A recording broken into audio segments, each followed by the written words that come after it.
Hey everyone, welcome back to the channel. In today's video, I'll show you how to put yourself inside a phone screen in CapCut.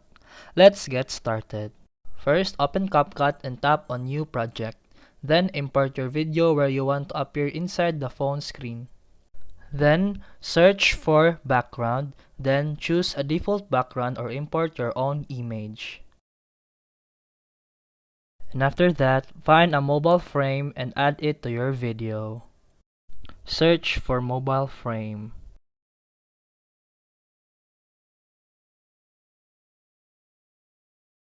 Tap the mobile frame and resize and position it to fit your screen. But if you can't find a frame, download online and add it as an overlay. Then, tap on your video layer and resize it to fit inside the phone frame. Go to Mask, then select Rectangle, and adjust the shape to match the phone screen. Fine-tune the edges to make it look seamless.